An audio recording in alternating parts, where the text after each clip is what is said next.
Are you excited for 2025? Yes, it's going to be best year ever. Understanding impulse spending and how to avoid it this week on the Extreme Personal Finance Show.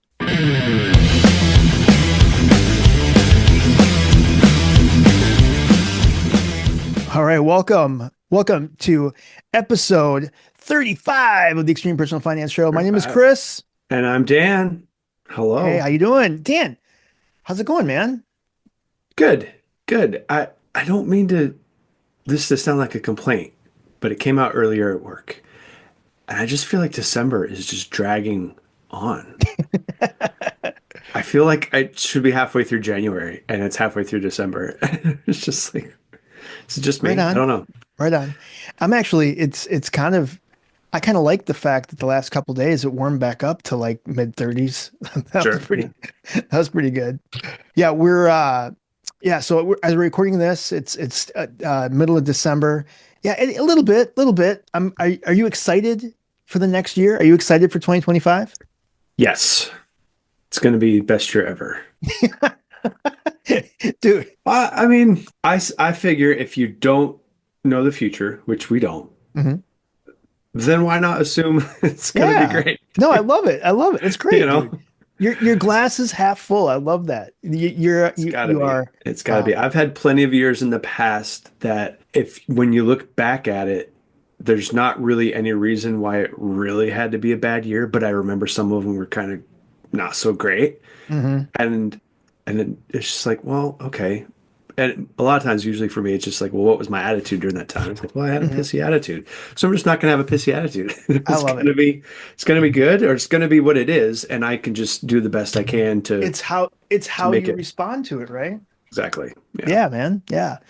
So this week, something that I've been kind of struggling with is something called impulse spending, or basically it's spending that is driven by emotion, crazy marketing tactics that totally throws my budget out the window.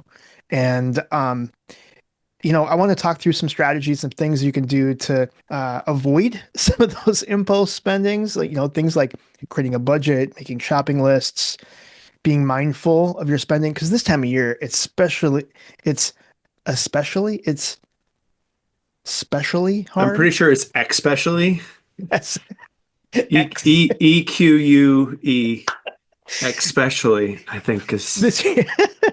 This year, it is hard, and this time of year, especially because it's it's food and snacks and eating out all the time, right? Those Mhm. things come up like, oh, let's get together for lunch. We're gonna get together for a holiday lunch with like colleagues or friends that you haven't seen in a few months or whatever.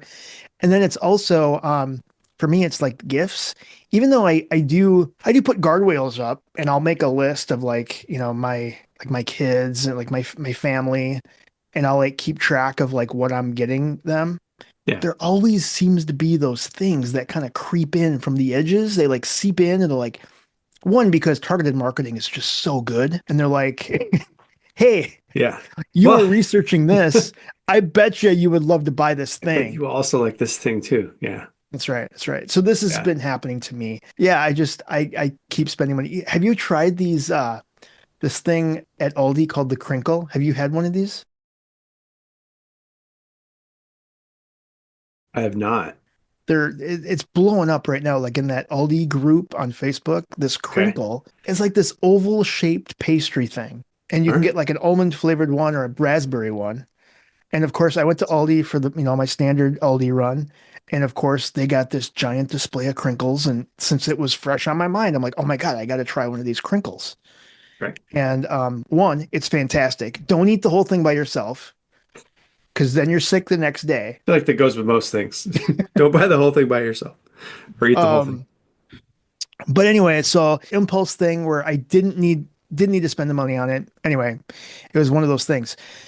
So I think one thing I don't want people to feel like super bad about the fact, marketing and retail, there's a lot of science that goes into getting you to buy things, Yeah. so you have to be somewhat strong to make sure that it doesn't pull on your emotional triggers. Another thing that really hurts me It's that. is like the stress, the end of the day when you've already made 100 decisions that day, Hmm. right? Like decision At fatigue, least.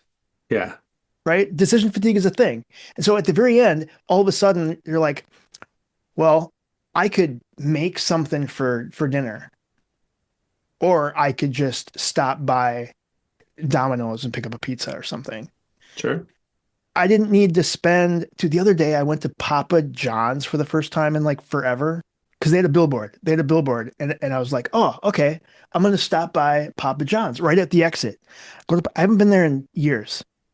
I Sure. got a medium Papa John's and a small cinnamon pull apart thing. It was like $26. Am I out of touch? Like is that seems crazy expensive for me. Um, we got Papa John's about a month ago, and it was the first time we'd done them as well in a long time.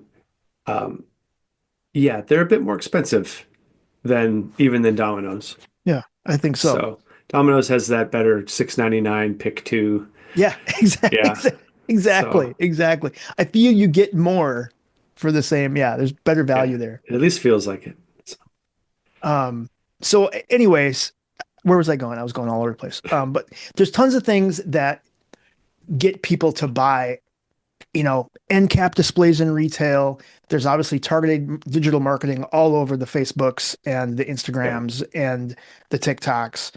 There's just the convenience of being right there at the checkouts. One thing that I love doing at like if I'm at the checkout, if I'm in the correct line, because they don't have snacks and candy on every line at Menards, but as I'm checking out, if I'm in the one with the candy, dude, I get a Pearson's salted nut roll, peanut butter flavored because they're awesome.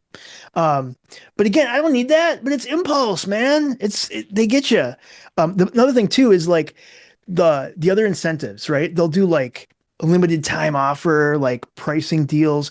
I like where you the big thing like I fell for recently was when I was at Perkins and as we were leaving, I went to go get a muffin for my kid and I, right? So two Yeah. muffins. And of course, they're like, well, if you buy three muffins, you get three free. So then I'm like, okay, well, it seems like I have to do that then. So I ended up paying for an extra muffin. I got now six muffins, which I don't need. Then I ended up getting home. What did I end up doing? I had to just text like my daughter saying, hey, there's Go get a muffins muffin. over here. Like, Yeah. Well, so this is when you can start fighting back. So games that nerdy people like us can play. It's like, well, mhm, if you get a third muffin, you get three free. What do you think about that? And you could say, well, if I get three and now you can afford to give me three free, that means the first two are way overpriced. Can you give me right? those first two for 50% off? Right? Like, Exactly. and they'll be like, well, no, no, no, I can't do that. And now you've broken the impulse. Yeah. And you're like, no, I'll just get the two. Thank you. God, you're so smart. That's exactly, I always think that too, like especially like the commercials on TV for like when I'm watching TV commercials and you have the bathroom remodeling or like Windows people and stuff, especially this time of year, they're like, "We're going to give you free installation." Really? Free? You know how Right. expensive those windows are that you can afford to give us free installation? Anyway, that's definitely a Yeah. thing. Well, so it's kind of going back to what you were talking about before with marketing. I want to take us all the way back to the beginning of the topic and one, say to anybody who might be dealing with, to include both of us, Mhm. that you deal with the impulse buying is two things. Well, it could turn into three things. One, um, you know, we have jobs for a living. Well, I have a job for a living. You have a job for a living too. You just Mhm. don't admit it. Uh, um, but it's whatever that job is, unless it's marketing and sales, we're not pros at marketing and sales, right? So, but the point is there are people whose job and living and focus and everything that they pour into during their workday is on how to get people to buy the thing. So they're naturally going to be better at that Right? I know, right? than we would naturally be at at not buying the thing, right? Yeah. So so to a certain extent, I think um, it's important to have a little bit of grace with Mhm. ourselves and be like, okay, yeah, I bought the thing or I did whatever. It's just like, yeah, just kind of chuckle about it. You know, it's like, yeah, the pros, they went up to me this time. They got me this time. The fight will Right. continue on. But because that's what they're paid to do is to find the ways to get you to buy the thing. Right. So, all right, kudos to them for having that. And then something I think also happens particularly this kind of year, this time of year, but it can happen throughout the year as well, Hmm. is not everyone else is going to be on the same page of keeping track of their expenses, whether it's to the nitty gritty or ballpark and just making sure they're doing the right thing. Not everyone is worried about making sure they've saved enough money for vacations or retirement or a new car or whatever. They're just day by day, dollar by dollar, paycheck by paycheck kind of Hmm. thing. And because of that, there's oftentimes going to be a certain amount of peer pressure. You Hmm. know, do you go out to dinner again? And you're just like, this is going to be like the fifth time this week that I've gone out to dinner or gone out to somewhere, right? Whether it's dinner or coffee or lunch or something. And it can be hard to to to say to your friends or your family or whatnot. It's like, you know what, mate, not this time, or yeah, sure, I'll go, but and then you commit to really only having the appetizer or Right. the a small thing instead of a big meal, because you've got family and friends that are trying to influence you in ways. You've got the marketers who are trying to influence you in ways. And then to your point before about decision fatigue, there's just so much going on. And it's really easy to be like, you know what? Fine. I'll get the thing. I'll do the Right. thing. But so it's also good every now and again to have that check in. It's like, okay, I love the family. I love my friends. Um, but I need to make sure I am still considering my best interests. Hmm. And is this not just necessarily money? You know, it could be kind of related to money because like maybe you're saving up for a vacation or you need some Hmm. time off, even if it's unpaid time off, but you've saved the money so you can take some unpaid time off if that's what you have to do. Taking those moments to say, is this in my best interest? Right. And almost think of that as something you're buying. You're buying that day off. You're buying that time to do the other thing that you want to do. Right. No, I like that. I like that. I think, I mean, my biggest, I guess my kryptonite is like I love, I've said it before jokingly, like I'll go broke saving money kind of a thing, right? Like if I see that thing that, and I get it. I mean, I have blog posts that talk about it. Oh, it's like 80% off. Well, 80% off of what? You Right. know, I mean, it's sometimes the full price is so inflated that it's never really full price and you're really not getting it for 80% off. Um, but that's where I kind of fall into that, oh my gosh, like I got this, you know, so cheap. Like I saved so much money and it's like, did you really? You Yeah. know? Well, I mean, people know that it's hard for others to pass up a good deal. It's like, oh, I got Mhm. a good deal. It's like, well, that's great if you needed to buy the thing. Well, and I think, yeah, and I think part of that's the thing is the impact that some of those impulse spending can have. My biggest one is regret and guilt. There are Mm. things that absolutely I feel regret and guilt after I buy it. Like I didn't really need to buy that. Or again, I ate the entire Kringle and now my belly hurt. But it's also, you know, if it really does start to, and again, one of the biggest ways that when we get into the next thing I want to talk about is strategies to avoid impulse spending, it can disrupt your budget.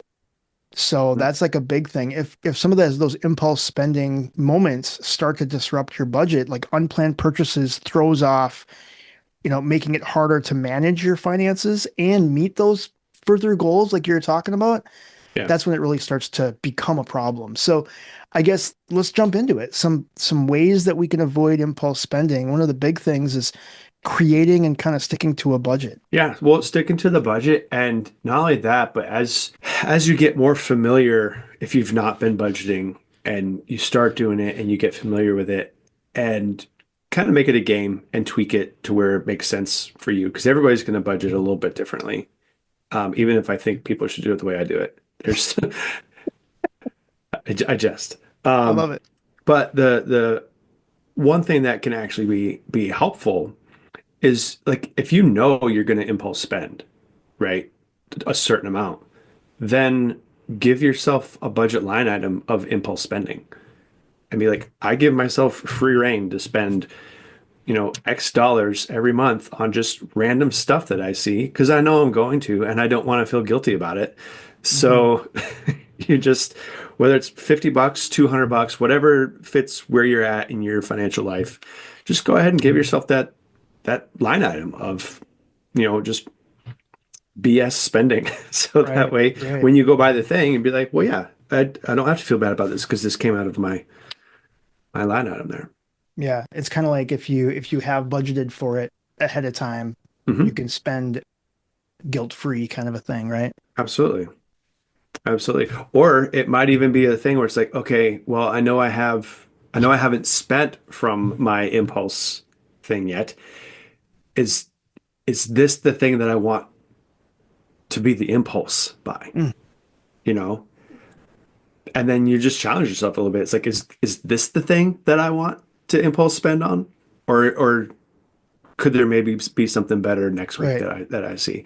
And then who knows? You might get to the end of the month and you didn't impulse spend at all just because you wanted to make sure that it was a worthy buy.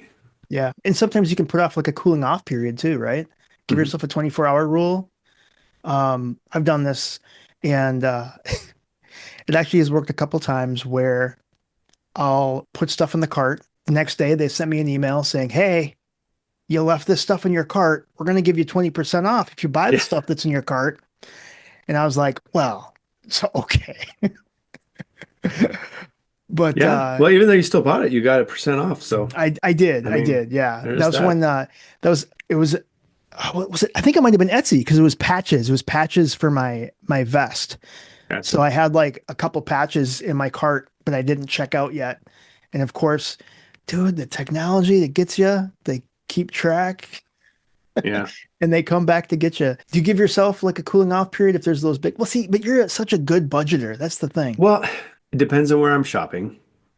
So if I'm shopping online, a lot of times, well, there's different things that help me. One, sometimes I can be indecisive, so that helps because then I just can't figure out what I want to get anyway. Mhm. Two, I'm also a big researcher. So a lot of times, if when I finally, especially if it's a larger ticket item, when I finally go to commit to buy the thing, I've probably been thinking about it for a couple months anyway, Right. and trying to make sure I get this thing or this or that from this company, from that. What should I do? And then so by the time it comes to buy the thing, it's just like, okay, it's I've had my cooling off period because I'm still thinking about it, right? 2 months later. Um, but a good place to do that, if you do a lot of online shopping, tends to be like places like Amazon, right? Hmm. Because you're like, oh, I think I might like this. And you just hit add to cart and then go do something different. Because it's still going to be in your cart later, to your My point about my Etsy, right? yeah, my Amazon save for later list Hmm. is so huge because I'll go back to my cart and I'll see, oh, I added stuff last week. Well, it's kind of cool, but I don't want it bad enough yet. So I'll just say save Sure. for later. So Gotcha. Yeah. yeah. And then another thing that does work with the budgeting as well, and this is one of YNAB's four rules, is just rolling with the punches, right? And just like being open to change. Hmm. So I I do this and I do think this is the point of budgeting. Some people would say, well, then you didn't follow your budget. It's like, well, is if I wanted to get a thing that costs more than I have in that category, I will reevaluate where are my funds allocated and do I want the thing bad enough that I move some funds from. Now, obviously, you don't want to do it where it's just like, I could take some money out of my mortgage balance. Like, Right. no, you need to Right. make your mortgage payment. That's But right. just other areas where it's just like, oh, it's like, well, I'll spend this much on going out to eat or this much on Oh, kitty. whatever. Say hi, George. Uh, so, just you can move some funds around if that's what you decide to do. The whole point is just that you don't go over budget in aggregate, Yeah. right? Let me ask So you, there's always this talk, and again, I've talked to several other people, and we have different philosophies around this. We all know that using cash can sometimes limit how much you spend. The science, yeah, the science says it's harder to spend cash. I'm almost the opposite. Like the I'm cash, definitely the opposite. yeah, Cash the is cash, gone. the cash will fly through because I'm not like it technically isn't being accounted for in my spread, in the spreadsheet. Yeah, it's already spent. So, um, do you think like those cash envelope systems work in a way? Is that something that you could Um, maybe entertain?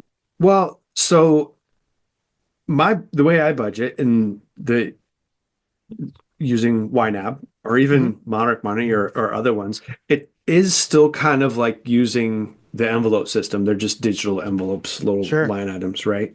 Um, so I do like the idea in principle as far as allocating your money, whether it's physical into an envelope or not. As far as whether it should be cash, I think that's just up to you have to know yourself, right? Hmm. And you have to know where you're at in your financial in life, in your financial progress. You might have to be a little bit more rigid with yourself and be like, no, I can't pull from this envelope to that envelope. This is where it needs to be. Um, but overall, like I said, you have to know yourself. And I know for me, if I have cash, I will spend that cash. Hmm. It will be spent fast, much faster than if I am using a card. I know for most people, the research says that's not the case, but be willing to think through for yourself. It's just like, am I most people or am I a little bit different? Because if you Right. need to adjust, be okay with adjusting. But so cash is the literal cash envelope for me. No, no bueno. This is no Do good. you leave do you leave your payment information and all that stuff? Amazon, they have the swipe to buy, boom, like it's like literally one click and it's on its way. Do you have that enabled? Do you make it as easy and frictionless as possible, or do you put some, I don't. yeah, I don't. Well, so I mostly don't. For whatever reason, I've gotten away with having my card information saved in Amazon. I don't know if I should say that or not. If that's dangerous, but too late no, now. I mean, Um, Amazon's probably the only place I have it saved. yeah. Every place else, no, I'll have to go if I don't have my wallet on me. I have to go get Yep. my wallet and pull out my card and type it in all over again. I don't leave it. I don't leave it in there. I Because don't that know that if it's is necessarily. It could be a side. I haven't thought about doing it from a creating some friction so that I don't buy. I haven't thought mhm, about it from that standpoint. sure, But it seems reasonable that it would. I mostly don't do it just because for security. I just don't like the idea of having it Yeah. in. Because next thing you know, you're going to have it in 30 different websites, and it's just like, no, let's not do that. That being said, I guess you could put it in your Apple Wallet, Yep. and then you just do Apple Pay and choose the thing. But Yep. Yeah, most of the time that's what I do. So I don't is know. there something that you or someone like what's a crazy impulse buy that is something that you or someone because I got a crazy story that I'm going to share. I probably will overshare, but it's it's so crazy. A crazy impulse buy that Yeah, either I or somebody I know has made. I used to buy a lot of trombones. really. They're Yeah, expensive, dude. I know. Believe me, I know. However, I will say that for about a 4-year stretch, I was really good at finding really good deals. Okay. Back to the good deal part, right? But Sure. but yeah, this one time I picked up two for it ended up working out well. I picked up two for 1,100 total, and I sold them each eventually for 2,000. Mm, So that was a good deal. But it was just yeah. kind of like saw them on Craigslist and knew what they were. It's just like, oh, I don't know if I have $1,100, but I do today. I don't know if I Right, right. actually do, but but yeah, I bought maybe half a dozen trombones just to be like, oh yeah, I'm Sure. gonna do this thing. So Right um, on. I think that's probably my biggest, most frivolous. Well, hmm, I used to be very bad with buying cars. Really? I have a lot of, well, and so not like buying cool cars, just like I'm a poster child for how car buying should not be done. Wow, I Or didn't know that. or I was anyway. So I Yeah. would have a car and I'd have it for like 2 years and be like, well, I really wish I had, a truck Hmm. or gee whiz. And then you have the truck, you're like, well, I really wish I had something with better gas mileage. And to where I haven't put any money down on the vehicle and I haven't paid it off long enough. And so just continuously rolling in negative equity Right, because right. of just like rather than saying, well, I guess I don't have a better gas mileage vehicle right now. Or, well, Hmm. I guess I have to borrow somebody's truck, So yeah, there's a good stretch there where I was just kind of not necessarily impulse buying the vehicle, but impulse buying the situation that I decided I wanted to change into. Sure. And those were definitely some financial missteps that I've had to learn Well, from the hard way, but got there. right on. Well, I will say, I mean, my one of my biggest things, I mean, m- um, late teens, early 20s was comic books. Okay. I would spend $100 a week on comics. And I got a lot. I'd go to the comic book shop, they would pull ahead of time for me and Yep. I'd have a stack waiting every week, new Hmm. releases. But that was the thing too, is while I'm there, there would also be, oh, you should check out this. You should check out this. And it's impulse, like, sure, sure, sure. And those comics, they're not 75 cents anymore, like when I was No. a kid. Um, and so that was a big one. I know one impulse spending, and this is a crazy story, and I don't think I have a post about this. I came home from work one day. We were living in St. Paul, and there was a crate, like a wooden crate, outside my garage, sitting in my driveway. And I was like, "What is this? I don't even know what this is." And I go in, and my wife at the time said, "Well, that's a six-person jacuzzi hot tub." And I was like, "Really?" Like it was I and she was out shopping with her mom and they happened to go to a particular place. It was, 80% off or whatever it was, right? And she's like, "Well, I know that eventually we were thinking about having one once we got the deck built on the side of the house." And this was 1996, 97. I don't know. It was like years ago. Sure. We weren't even in the spot. We weren't financially in a spot to build a deck, let alone have a hot tub.